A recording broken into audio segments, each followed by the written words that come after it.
ह्यांना लाजाही वाटत नाहीत की आपण मागासवर्गीयांचं आरक्षण घेतो, त्यांचं ते त्यांच्यासाठी काही करतही नाहीत. की ज्यावेळेस यांना लग्न जुळवायचे असतात तर त्यावेळेस मग सांगतात नाही आम्ही सरदार घराण्यांच्या खाली लग्न नाही जुळवत, आम्ही 96 कुळीच्या खाली लग्न नाही जुळवत. अचानक तिकीट कट होतं आणि ते भेटतं कोणाला? तर एखादा खऱ्या ओबीसीला भेटला असतं ठीक आहे, पण ते भेटतं एका नॉन ओबीसीला. तो कुठल्या तरी आमदाराचा पुतण्या मुलगा, कुठल्या तरी खासदाराचा पुतण्या मुलगा, सगळे सोयरे पाहुणे कोण ना कोणतरी असतो. आपण हे का करत आहात?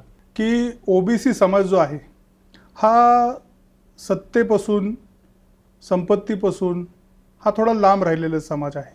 त्यांच्याकडे मनी पॉवर आहे, मसल पॉवर आहे, सत्ता आहे, संपत्ती आहे आणि आपल्याकडे फक्त सत्य आहे. आता बरेचदा ही जी काही मंडळी ज्यांच्या विरुद्ध तुम्ही आक्षेप घेतलाय, ही मंडळी म्हणतात की मृणाल ढोले पाटील हे जाणीवपूर्वक आम्हाला टार्गेट करतात, जिंकणे हार ह्या गोष्टी आलेल्या आहेत, परंतु आम्ही विजयी झालो यात आमचा दोष आहे का? नाही, तुम्ही विजयी झाला त्यात काही तुमचा दोष नाही. तुम्ही ओपन जागेतनं गेला असता तर आमचं काही म्हणणंच नव्हतं. याच्यामध्ये मी एकही ओपन समाजाच्या कॅन्डिडेटला टार्गेट केलेलं नाही. तर फायदा घेण्यासाठी तुम्ही कुणबी म्हणताय. मग उद्या जर आम्ही म्हणलं की बाबा जात पडताळणी आणि आधार कार्ड लिंक करा आणि ज्याची जी जात आहे ती फायनल, इथनं पुढे इकडं तिकडं जायचं नाही, समर्थन करणार का तुम्ही?